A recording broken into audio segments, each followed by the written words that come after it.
I've been commissioned to tell the story of the Ruskin book. Several people have been asking me about it.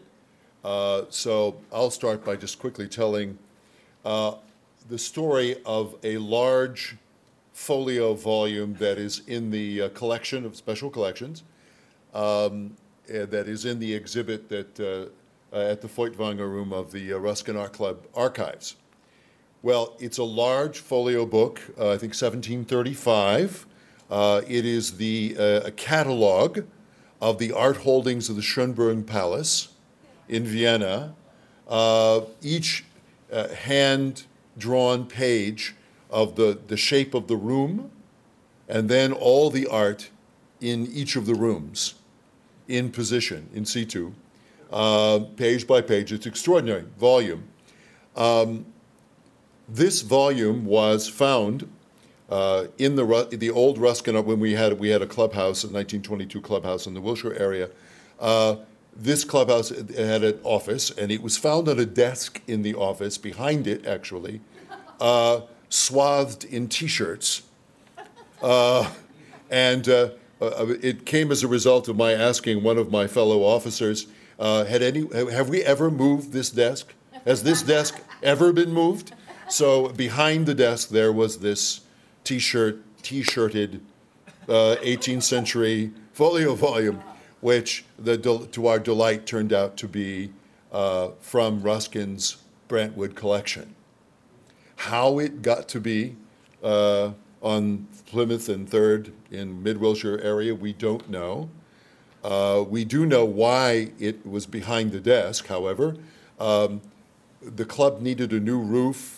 The directors of the club were busily selling various valuable historic items in their archive to pay for the roof. Someone thought this volume should not be among the volumes and hid it behind the desk. So anyway, that's the story of the Ruskin book. We're always pleased to be back here at USC for our annual Ruskin lecture and to be working with our friends at Special Collections here at the Doheny Library.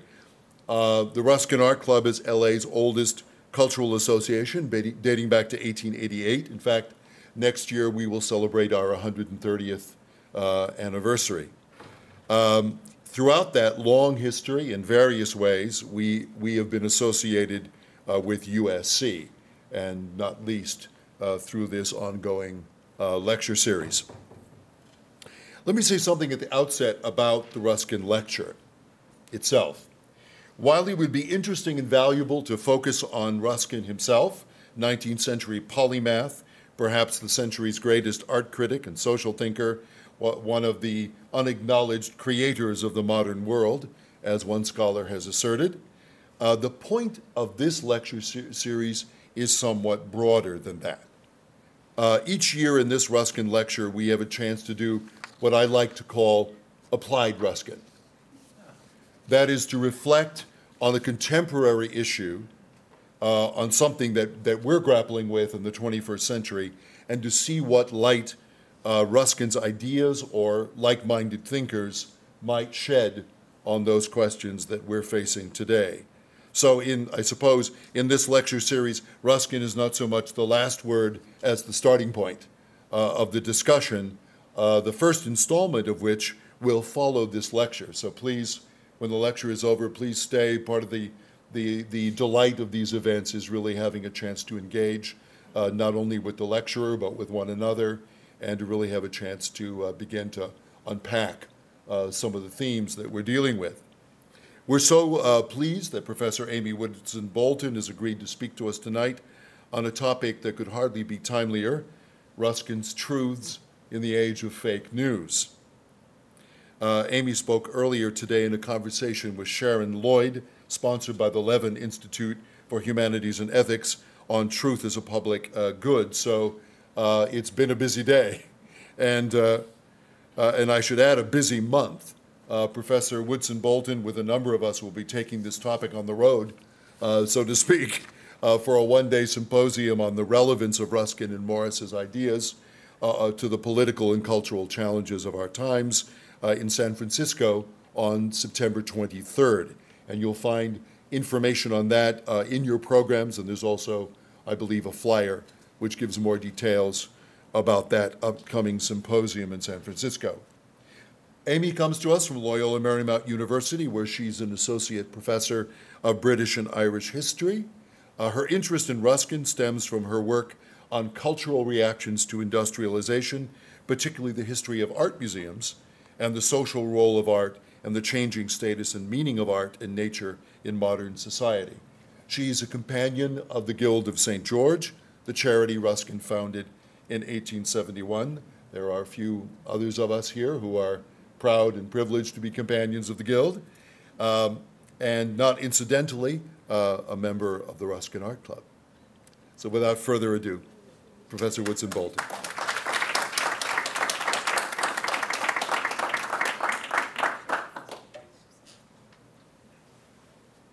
Thank you so much, Gabriel, and the Ruskin Art Club for inviting me. It's such an honor to be here.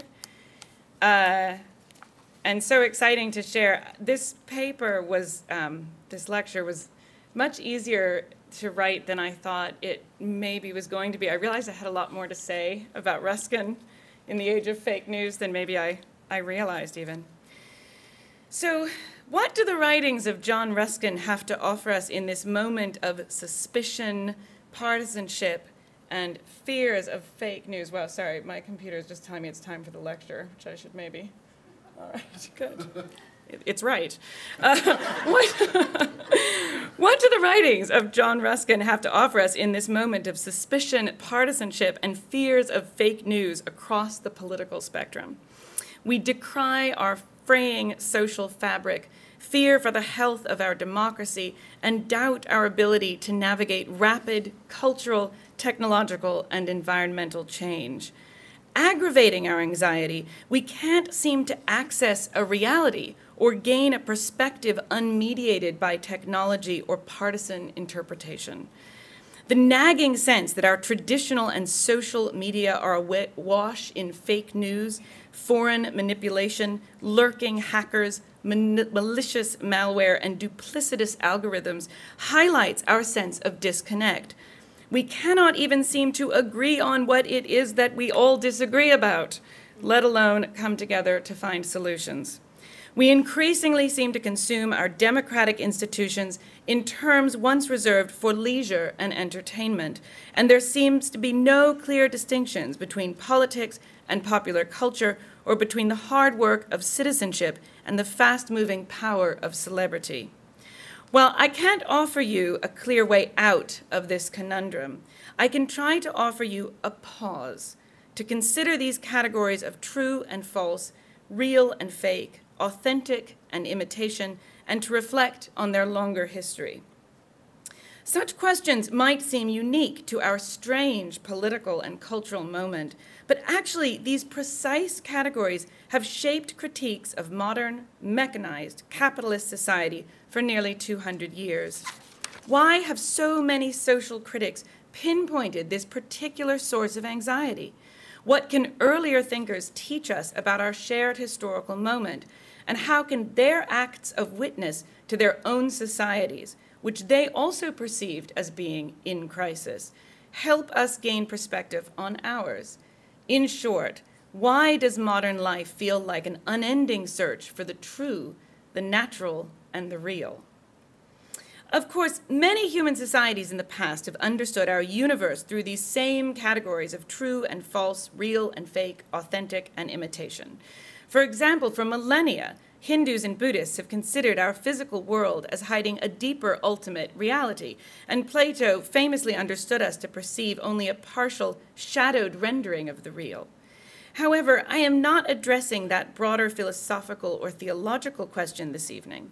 Rather, tonight I want to engage with these distinctions historically, investigating specific concerns with the fake that emerged about 150 years ago.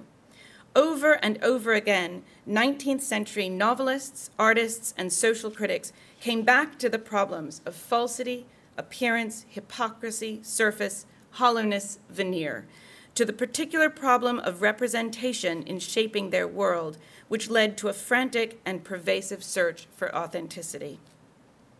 As we are now painfully aware, the search for the real and authentic has come to permeate much contemporary cultural and political discourse. The Victorian period, in its own search for origins, created its own scientific certainties.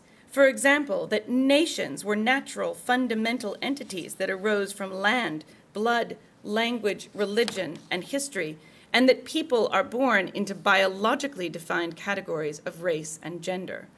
Over the last couple of generations, however, scholars and social movements have come to see such essentialisms as human-created systems.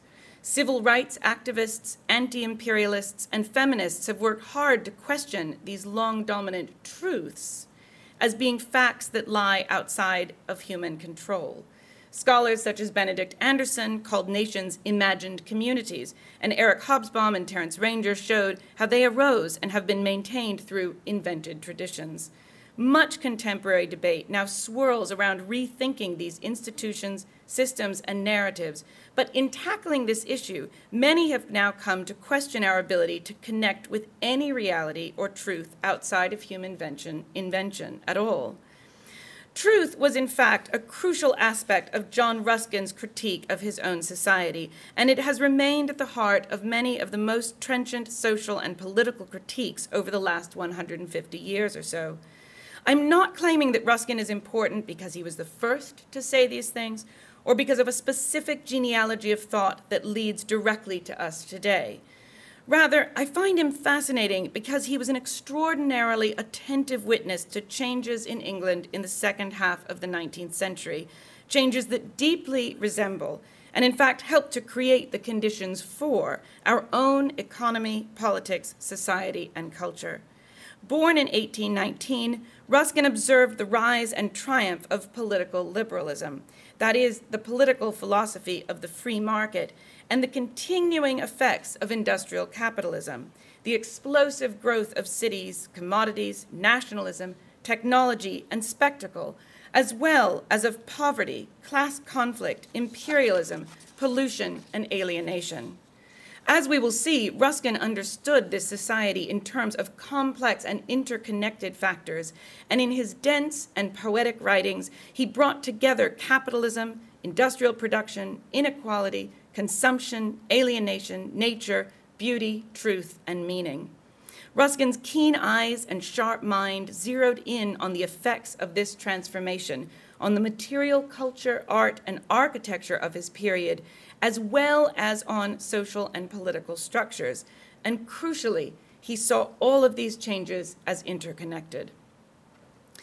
What Ruskin noticed, what we are going to consider today, are the particular relationships that people in an industrial capitalist society developed with the built and natural environment, with their physical surroundings and possessions, and how this new political, economic, and social system manifested itself in art, architecture, and design that in ways directly related to these questions of true and false, real and fake, authentic and imitation.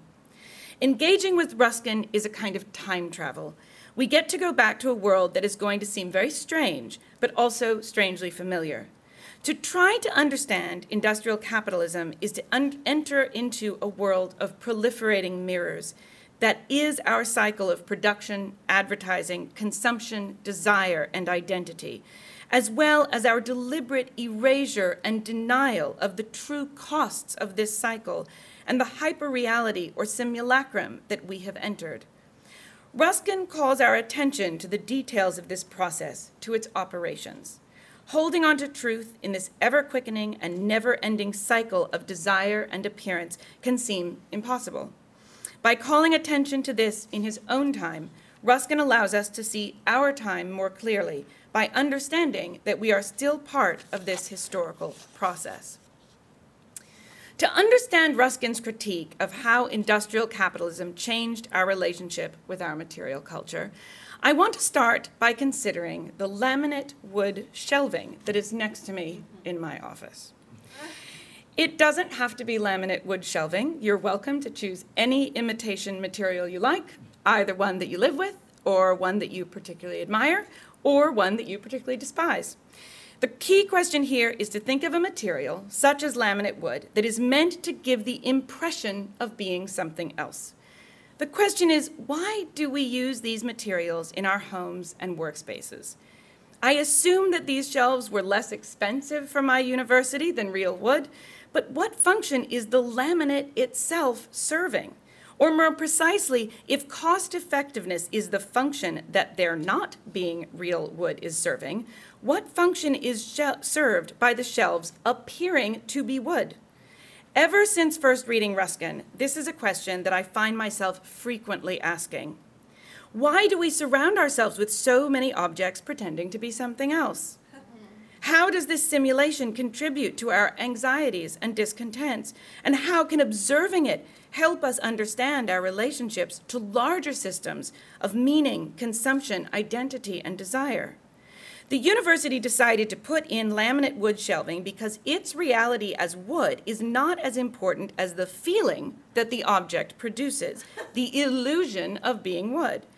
The sense that our material culture, the architecture that surrounds us, our physical world, does not need to be real, but exists only to be perceived as an emotional experience, is what connects Ruskin's writings about Victorian architecture to post-structuralists' critiques of Disneyland, and to our own contemporary fears about virtual reality, artificial intelligence, cloning, bots, social media, fake news, and the apparent demise of public discourse, and therefore of democracy, predicated on a shared relationship to truth. To understand the connections between these disparate critiques of the fake, let's begin with Ruskin's attempts to search for truth in the middle of the 19th century. When Ruskin started to write for a broad public audience in the 1840s, all of the tremendous upheaval that we associate with the phrase industrial revolution was continuing to shake up British social, cultural, and political institutions. It was an era dominated by profound class conflict, by rapid urbanization with all of its related problems, and by the new political debates that these conditions created, particularly around one of the most pressing modern political questions: what is the role of government? At the same time, the 1840s were also dominated by the public exposure of these same social ills, as in the industrial novels by writers like Benjamin Disraeli, Elizabeth Gaskell, and Harriet Martineau, or in Friedrich Engels' path-breaking study of the condition of the working class in England that would do so much to shape the thinking of Karl Marx. The Reform Act of 1832 had dashed working class hopes by only expanding voting rights to a narrow band of the bourgeoisie. With the rise of these newly empowered industrialists and capitalists, political debates increasingly focused on issues like the needs of industry and the establishment of free trade. In short, Ruskin came of age intellectually during the ascendance of liberalism, that is, the political philosophy of free trade, which encouraged the increasing acceptance of market values, which defined government primarily as an arbiter and aid to market growth. The opium wars in China, the abolition of inflated grain prices in Britain, the government's response to the Great Hunger in Ireland, the management of the abolition of slavery in the West Indies, all of these were connected by a new understanding of government as a force whose principal function was to cultivate the conditions through which the invisible hand of the market could create and distribute wealth to the deserving. In his recent book, *Sapiens*, historian Yuval Noah Harari has written of this shift and the impact of money on human cultures. Quote, "When everything is convertible and when trust depends on anonymous coins and cowrie shells, it corrodes local traditions, intimate relations, and human values, replacing them with the cold laws of supply and demand." In his 1840 essay on the working class movement, Chartism, Ruskin's great friend and role model, Thomas Carlyle, despaired that cash payment had, quote, "grown to be the universal sole nexus of man to man." Into these swirling debates about class and capitalism, politics and morality came Ruskin, publishing books first about modern painters, then about Gothic architecture, and eventually quite explicitly about the problems of society. But from the outset, his works used their subjects to investigate and describe how he saw the art, architecture, and material culture of his society as embodying a new relationship to truth. Tonight, I want to call your attention to three different kinds of truth that I see as particularly meaningful in Ruskin's works. First, the idea that artists must find truth by first learning to see the world through their own eyes, not through preconceptions or convention, but embracing a radical truth to nature. Second, the idea that industrial capitalism consistently undermines the truth of both raw materials and the conditions of production by emphasizing superficial appearances, undermining what he called truth to materials. And finally, the idea that all instances of human creativity contain the history and morality of their conditions of production, and that it is up to all consumers to be aware of the truths behind what they consume, what we might call truth in production. So first, truth to nature. Ruskin's first major published work, Modern Painters, appeared in 1843. It arose from his deep connection and engagement with the paintings of J.M.W. Turner, but his explication of Turner's work led him to investigate and develop a general theory of art, vision, and morality. This theory contained what might seem to be the contradictory approaches to the idea of truth. On the one hand, he wanted to teach people to see, to carefully observe and interpret what was actually before them, not what they hoped or expected to see, their everyday objects, the buildings that surrounded them, and paintings they might encounter, as well as the nature that those depicted. But Ruskin also understood the visible world as meaningful for what lay behind or beyond, so that the best paintings, he wrote, quote, give inner and deeper resemblance to nature. What he wanted was seemingly impossible, to capture the beauty of natural form while hinting at the unseen metaphysical truth it revealed. But he found this unique combination in Turner, and from his profound encounter with Turner's controversial and unconventional paintings, Ruskin began to articulate his deeply influential approach to art. The principle that Ruskin derived from Turner that would help give rise to the Pre-Raphaelite school of painting, the arts and crafts movement in architecture and design, and myriad others, was truth to nature. Above all, this meant abandoning academic convention, the stylized coloring and composition that abstracted nature and created a saleable work of art. Rather, Ruskin urged painters to faithfully record the infinite variety of divinely created natural form, from the geology of mountain ranges to the movement of water to the quality of light in a morning mist, what Ruskin called the depiction of, quote, a fullness as complete and mysterious as nature's.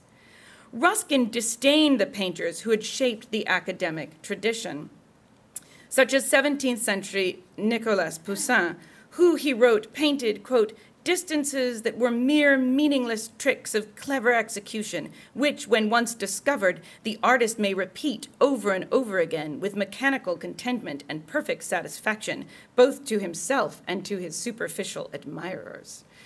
In contrast, Ruskin led the reader to the works of Turner, using this painting, Mercury and Argus, as an example. And this is a lengthy quote, so you can look at the painting as you are listening to Ruskin's words.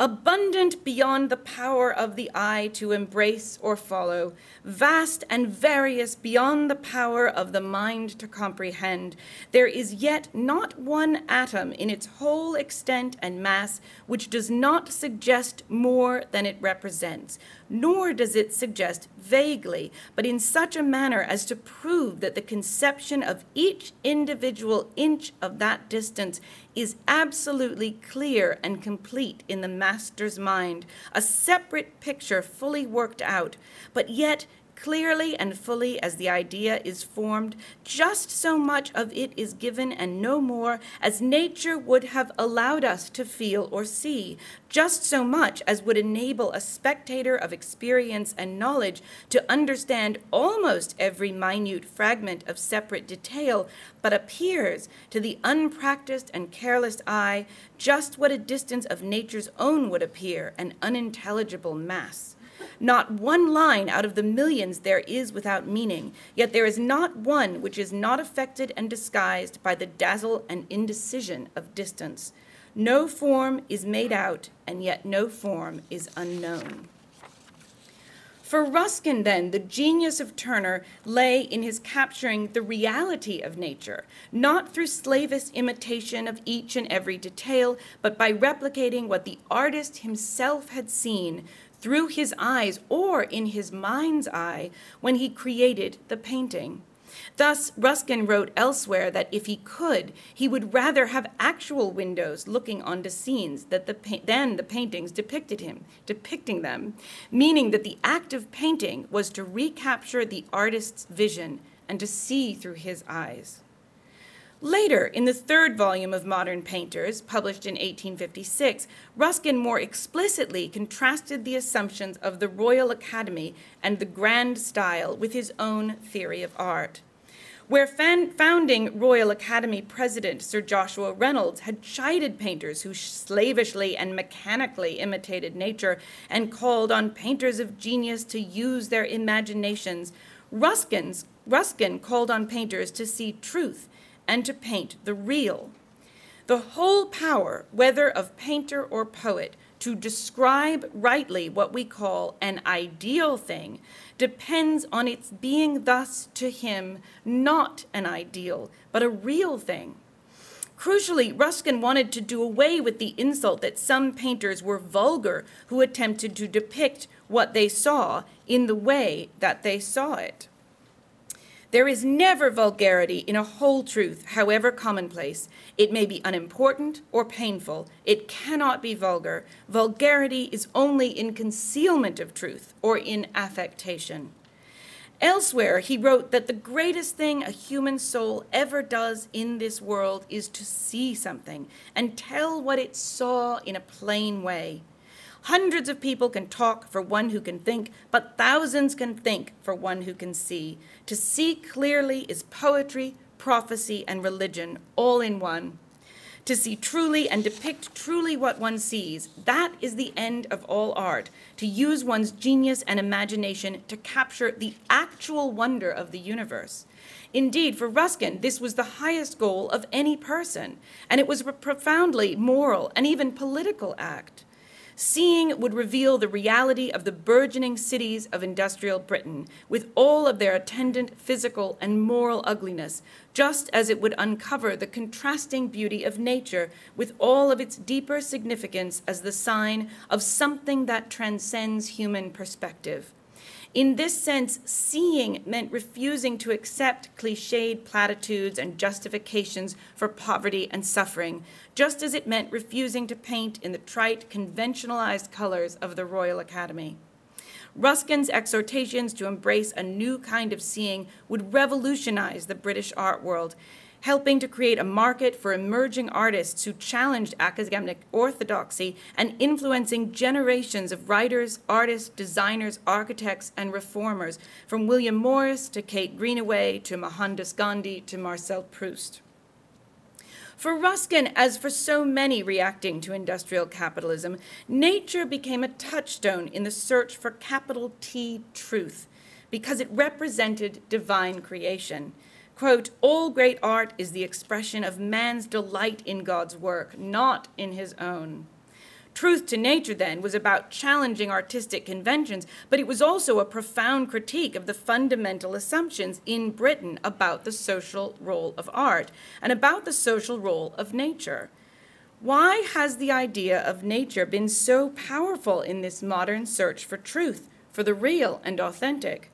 The romantic ideal of finding one's true self can sometimes seem to have turned into one extended advertisement for SUVs, and nature has certainly been aestheticized into a weekend excursion.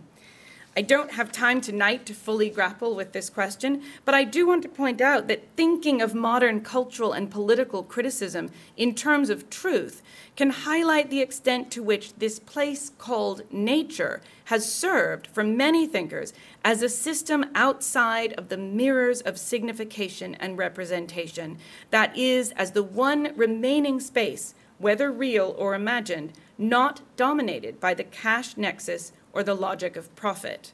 Which brings us to truth to materials. While modern painters emerged out of Ruskin's engagement with Turner, the Seven Lamps of Architecture, published in 1849, was the result of his investigation of Gothic architecture.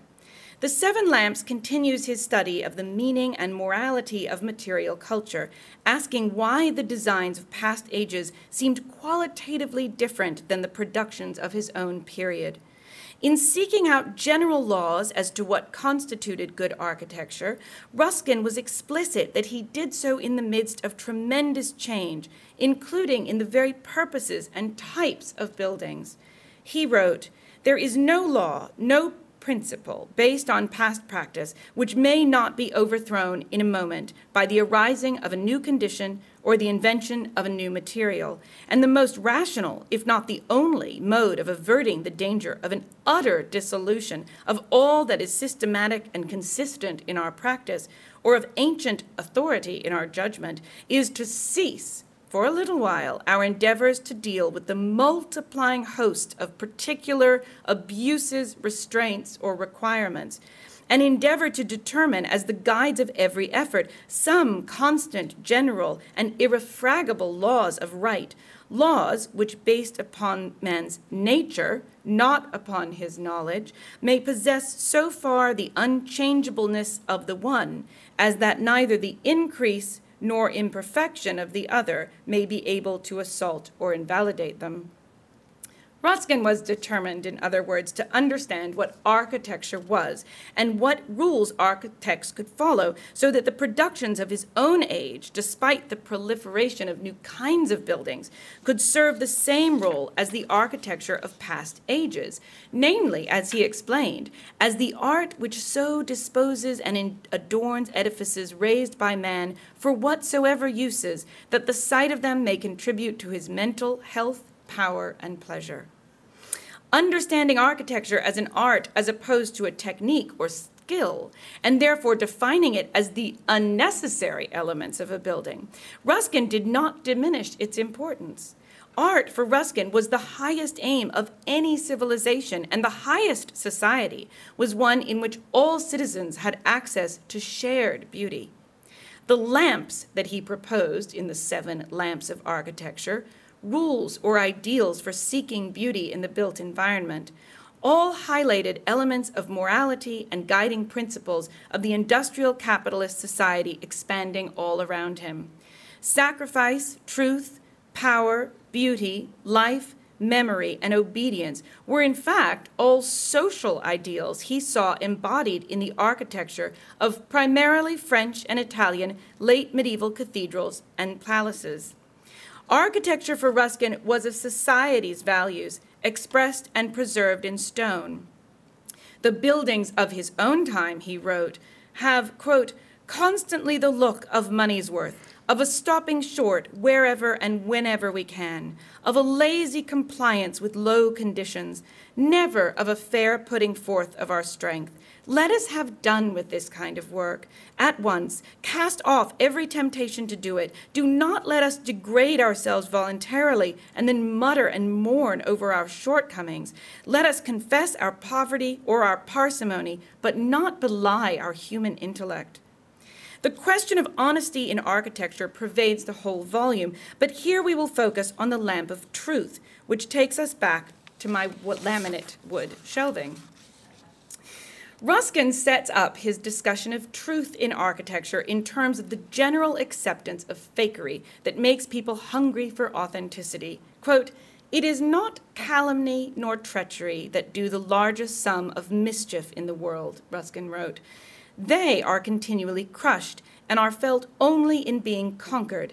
But it is the glistening and softly spoken lie, the amiable fallacy, the patriotic lie of the historian, the provident lie of the politician, the zealous lie of the partisan, the merciful lie of the friend, and the careless lie of each man to himself that cast that black mystery over humanity, through which we thank any man who pierces, as we would thank one who dug a well in a desert, happy that the thirst for truth still remains with us, even when we have willfully left the fountains of it." Crucially, however, Ruskin does not see imagination as a lie, and he makes a key distinction. Quote, "The pleasure and nobility of the imagination partly consist in its knowledge and contemplation of them as such, i.e. in the knowledge of their actual absence or impossibility at the moment of their apparent presence or reality. It is a noble faculty so long as it confesses its own ideality. When it ceases to confess this, it is insanity. Pretending when you admit you are pretending is art. Pretending when you don't confess it is bad design or a political campaign." Ruskin laid out 3 types of architectural deceits. First, suggesting a false structure. Second, the painting of surfaces to represent some other material than that of which they actually consist, as in the marbling of wood, or the deceptive representation of sculptured ornament upon them. And third, the use of cast or machine-made ornaments of any kind. The idea of truth to materials proved to be one of Ruskin's most influential. Again, the evil for Ruskin, quote, "consists always in definitely attempted deception." As Ruskin writes about painting wood to look like marble, or mass-produced ornaments meant to look made by hand, or molding stucco to look like carved stone, he describes the architecture of the new cities, the increasingly mass-produced decoration for homes, churches, shops, train stations, hotels, offices, and factories, built in a proliferation of historical styles, for instance, Gothic for churches, classical for museums. We see quaint Victorian historicism. He saw something like Disneyland, but we'll get back to that later. Before leaving the subject of truth to materials, I want to highlight how Charles Dickens, another of the great realists, and someone whom John Ruskin greatly admired, also excoriated the culture of wealth, surface, and appearance in his novel Our Mutual Friend, published 1864-65. Famously, Dickens roasted the nouveau riche with his characters, the veneerings, the brand new people in a brand new house in a brand new quarter of London, about whom everything was spick and span new. All their furniture was new, all their friends were new, all their servants were new, their plate was new, their carriage was new, their harness was new, their horses were new, their pictures were new, they themselves were new. They were as newly married as was lawfully compatible with their having a brand new baby, and if they had set up a great-grandfather, he would have come home in matting from the Pantechnicon without a scratch upon him, French polish to the crown of his head. This critique of newness certainly has a clear class dimension, an attack on the presumptions of the rising middle classes whose wealth and political power came from manufacturing. Dickens continues, "What was observable in the furniture was observable in the veneerings. The surface smelt a little too much of the workshop and was a trifle sticky." But Dickens goes on to show the veneerings as fundamentally unmoored, unconnected through any real or meaningful human relationships. Their emotional fakery is the essence of their superficial character. The problem is not just that their furniture is not real wood, but they do not seem to be real people or embedded in a real society. Dickens, in other words, shared Ruskin's metonymic reading of some of the ramifications of abandoning truth to materials. The pre-Raphaelite painter William Holman Hunt, explicitly following Ruskin, also sought to capture these relationships between material culture and moral failure in his 1853 painting, The Awakening Conscience, which Ruskin said captured the, quote, "fatal newness of the illicit lover's furnished rooms." For Ruskin, the ever-increasing materialism of his age valued cost over all considerations and had lost the essential habits and ideals that had created beauty in the built environment. He identified a key element of these ideals as truth, meaning commitment to showing the edifice's true structure, to only using materials that represent themselves, and to only using handmade original decorative elements. My laminate wood shelving is not obviously or aware or communicating its self-consciousness of the deception it perpetrates. It does not participate in its not being wood in a way that embraces its own act as one of the imagination, as it might if, for example, it was a beautiful color instead of pretend wood grain. Instead, the shelving communicates that the university cares about the bottom line, about getting its money's worth, while also wishing us to believe or feel that we are in a place that might have real wood, or perhaps aspires to have real wood. We have grown so used to these deceptions that perhaps they don't bother us, or perhaps we think they don't bother us. But our politics and culture constantly rehearse the search for the real, the authentic, the true. I wonder how much our built environment and material culture affects this. At the same time, we live in a society dominated by disposable commodities, usually produced in unknown conditions that we frequently suspect are doing great violence to the people who made them and to the natural environment, either in their production or in their disposal, or both.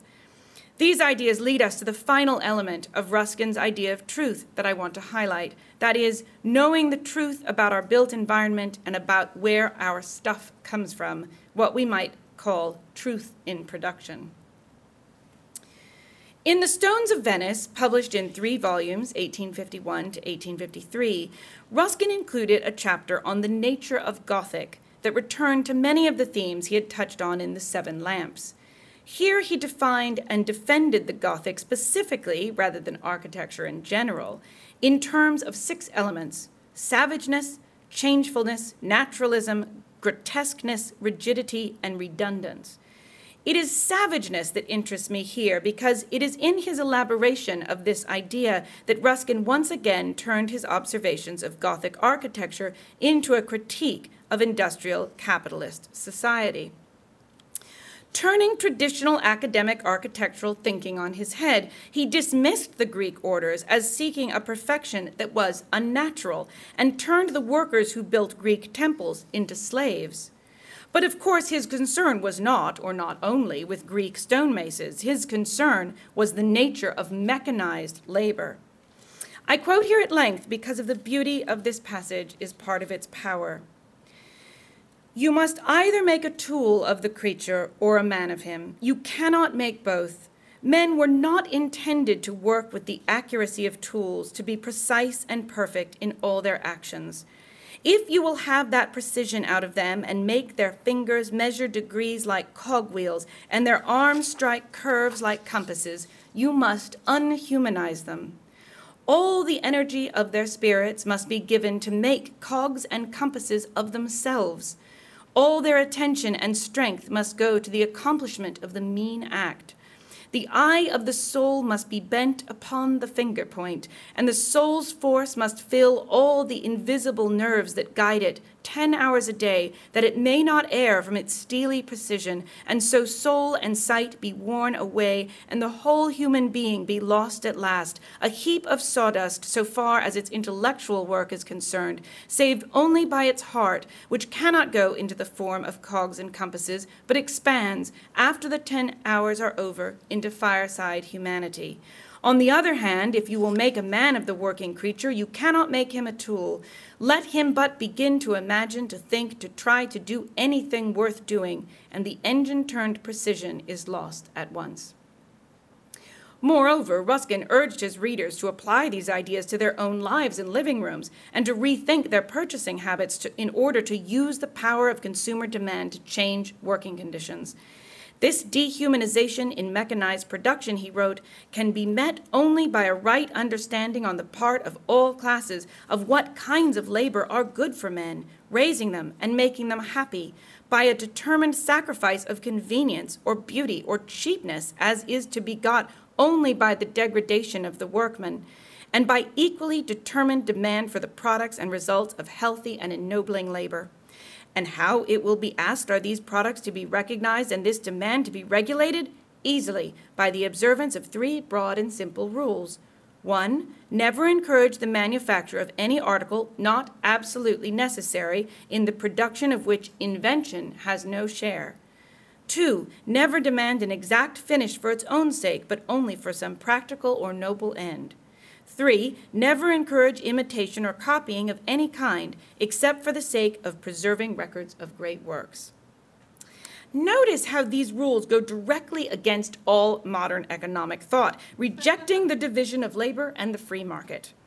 Ruskin also illustrates these rules with specific examples. For instance, he suggests that young ladies stop buying glass beads, as these are, quote, utterly unnecessary, and, quote, the men who chop up the glass rods sit at their work all day, their hands vibrating with a perpetual and exquisitely timed palsy, and the beads dropping beneath their vibration like hail. Neither they nor the men who draw out the rods or fuse the fragments have the smallest occasion for the use of any human faculty. Ruskin thus helped to popularize the idea that consumers should use their powers to shift markets and affect conditions of production, a question taken up from the 19th century through the present through, for example, the cooperative movement, fair trade, organic farming, and in myriad other ways. And part of what consumers crave here, and what the privileged can sometimes purchase, is truth in production. That is, that they are aware of the conditions of production and are not forced to pretend that their purchases are free of abuse or cruelty. Part of the suspension of disbelief that defines late capitalism is in fact the ignorance, whether inadvertent or deliberately cultivated, about where most of the things that we eat, wear, or use actually come from. The exception that proves this rule is that one of Ruskin's most avid later readers, and one of the few who truly took his teachings to heart and tried to live them, was Mohandas Gandhi. Even as his reputation grew, Ruskin increasingly despaired about the state of his society, and he became ever more explicit in his social and political criticism.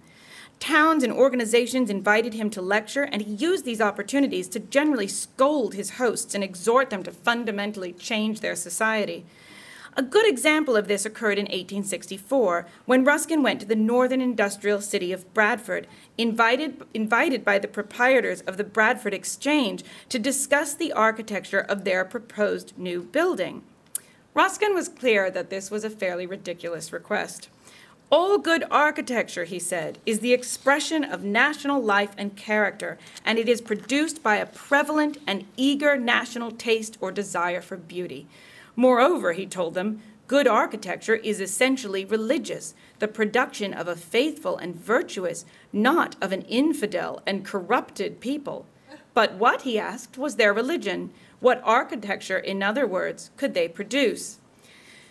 He wrote, now we have indeed a nominal religion to which we pay tithes of property and sevenths of time, but we have also a practical and earnest religion to which we devote 9/10 of our property and 6/7 of our time. And we dispute a great deal about the nominal religion, but we are all unanimous about this practical one, of which I think you will admit that the ruling goddess may be best generally described as the goddess of getting on, or Britannia of the market.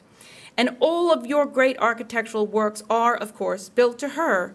It is long since you built a great cathedral, and how you would laugh at me if I proposed building a cathedral on top of one of these hills of yours to make it an acropolis.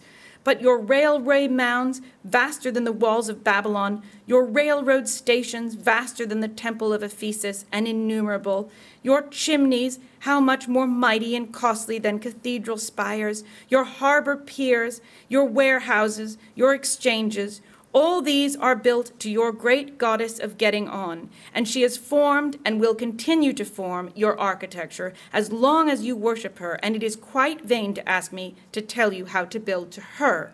You know far better than I.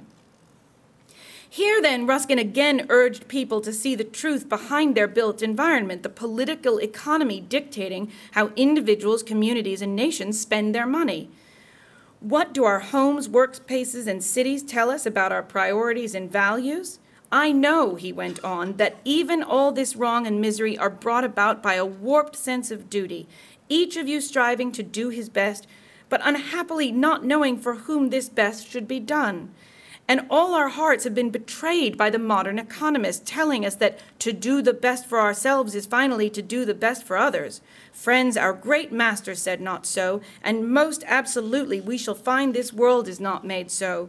Indeed, to do the best for others is finally to do the best for ourselves. Finally, Ruskin advised them that the only way to good building was to imagine a fairer and more just world, to make, quote, life good for all men as for yourselves. So in conclusion, The concepts of truth to nature, truth to materials, and truth in production can still serve as tools for understanding our society and our constant anxieties over truth, reality, and authenticity. Throughout the 20th century, many thinkers, including prominent post-structuralists Umberto Eco and Jean Baudrillard, returned to these issues as the basis of their cultural and political critiques. Their combination of aesthetic, moral, and political concerns led them to engage with many of the same issues as Ruskin in ways that I think help illuminate the continued salience of his work. To understand this, it helps to go back to Disneyland. This is not just because we are in Los Angeles, or because it is full of strange historicist architecture, or even because I love Disneyland, I do, but because it is one of the best examples of something that is both real, a real place we can visit about which people have very real feelings, and one of the most obviously unreal or fake places that quickly leaps to mind. In his famous 1975 essay, Travels in Hyperreality, Umberto Eco called Disneyland the chief example of the absolute fake, a category and essential element in his diagnosis of hyperreality, the postmodern condition of imitation taking over the real. He wrote, Disneyland's Main Street seems the first scene of the fiction, whereas it is an extremely shrewd commercial reality.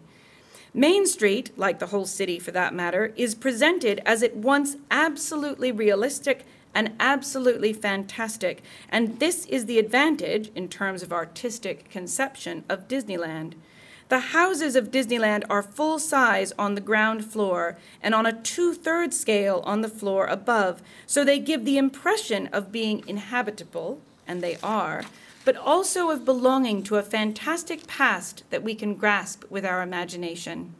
The Main Street facades are presented to us as toy houses and invite us to enter them, but their interior is always disguised as a supermarket where you buy obsessively, believing that you are still playing.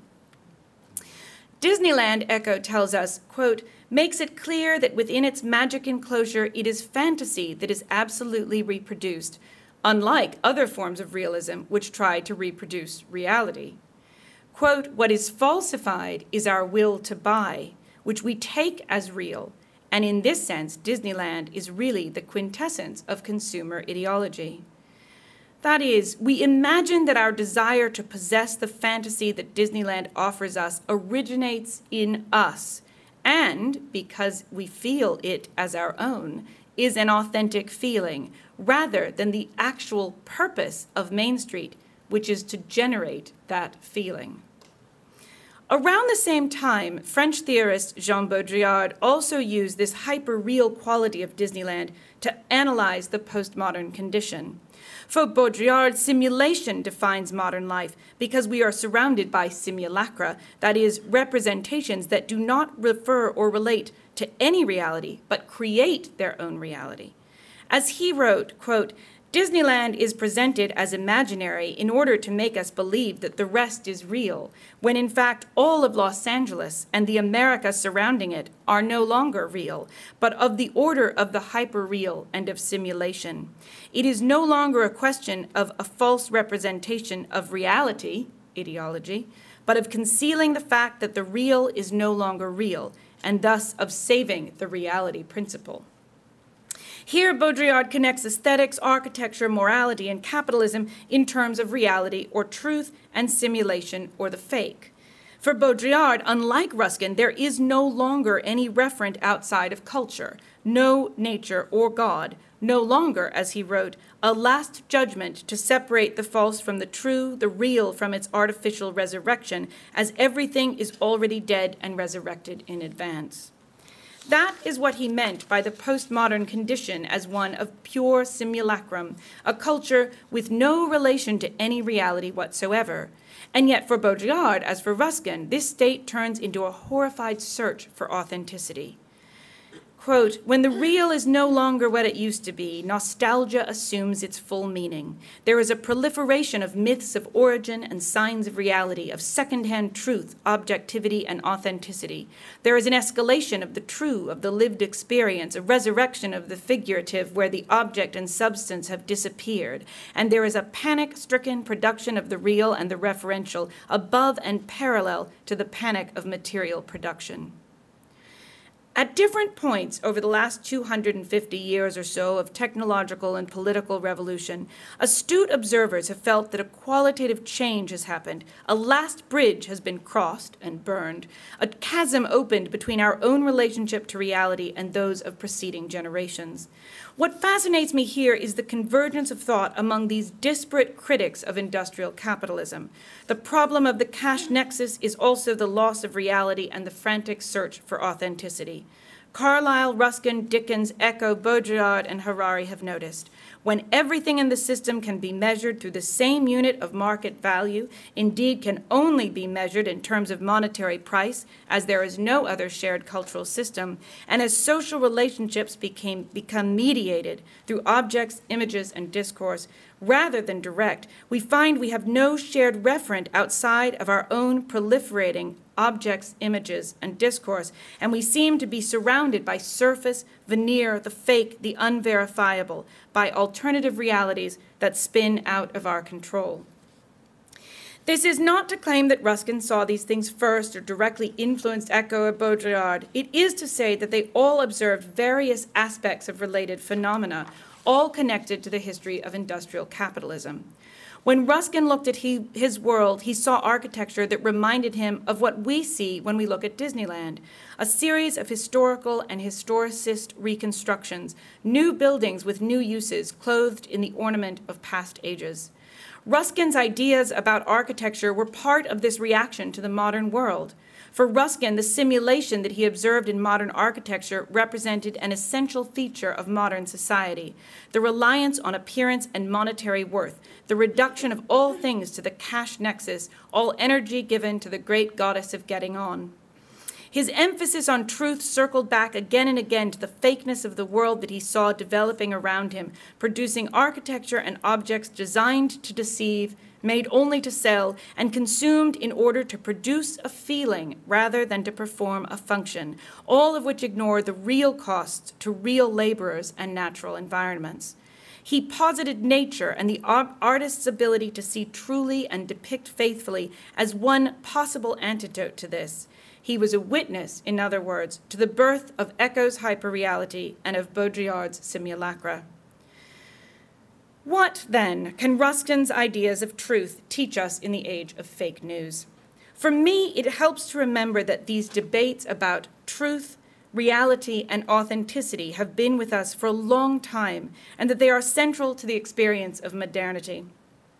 That does not mean we should disengage with them. Rather, such historical context can hopefully animate our own discussions about holding on to truth in these tumultuous times and help us see the connections between our search for authenticity and the basic truths about our economic and political system.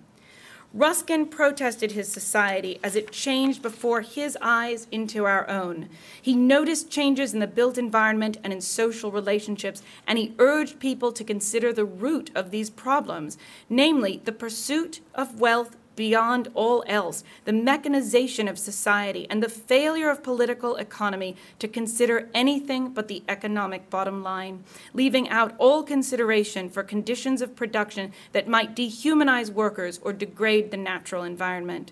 For Ruskin, the only way to understand these aspects of industrial capitalism was to insist on truth, truth to materials and truth about conditions of production.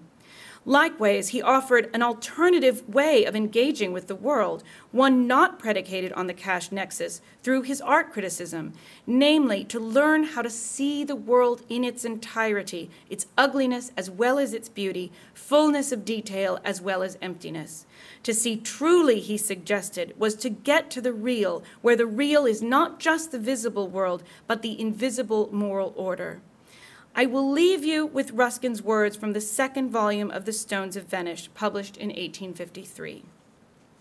It is verily this degradation of the operative into a machine, which more than any other evil of the times is leading the mass of the nations everywhere into vain, incoherent, destructive struggling for a freedom of which they cannot explain the nature to themselves. Their universal outcry against wealth and against nobility is not forced from them either by the pressure of famine or the sting of mortified pride.